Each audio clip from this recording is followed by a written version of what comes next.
আজ নাকি ঠকানোর দিন।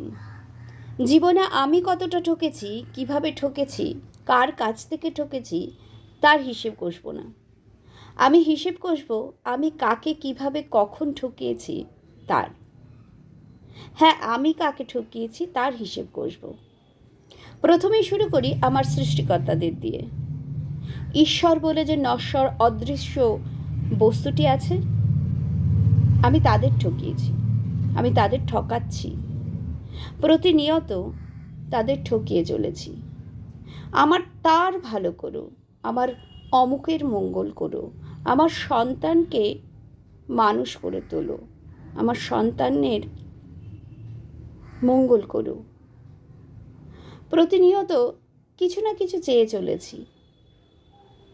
তুমি তাদের ভালো করো, আমি তোমার পুজো দেব, আমি উপোস করব, আমি অমুক করব, তমুক করব, কিন্তু মনে এক ফোঁটাও ভক্তিভাব নেই। শুধু কিছু পাবার আশায় তার কাছে চেয়ে চলেছি। দ্বিতীয়ত, আমায় যারা পৃথিবীতে এনেছে, আমি যাদের জন্য পৃথিবীর আলো দেখেছি, তাদের ঠকাচ্ছি।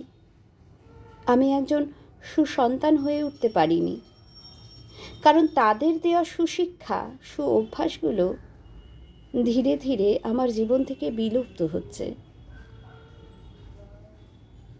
আমি পারিনি তাদের জন্য কিছু করতে, আমি শুধু তাদের কাছ থেকে নিয়েছি, কিছু দিতে পারিনি। আমি ঠকাচ্ছি আমার পরিবারকে। সংসারের যাবতীয় কাজ করছি, পরিবারের ভালোবাসাও পাচ্ছি, আমার মন যেন কেমন উদাসীনতায় ভরা। কিছুর একটা কমতি থেকেই যাচ্ছে সংসারের প্রতি। আমি ঠকাচ্ছি আমার সংসারকে, আমি ঠকাচ্ছি আমার সমাজকে।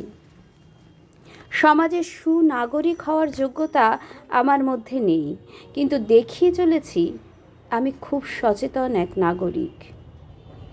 আমি ঠকাচ্ছি আমার সন্তানকে, তাকে ভালো করে বুঝে উঠতে পারছি না, কিন্তু তাকে বোঝার ভান করে চলেছি। আমি ঠকাচ্ছি আমার আমিকে। প্রতিনিয়ত ঠকিয়ে যাওয়া মানুষগুলোর মঙ্গল কামনা করে তাদের যোগ্য হয়ে ওঠার আশায়। যত না আমি নিজে ঠকছি, তার থেকে বেশি আমি ঠকিয়ে চলেছি আমার সাথে জুড়ে থাকা সবাইকে। আমি ঠকছি যতটা, তার থেকে বেশি আমি আমার আমিকে ঠকাচ্ছি।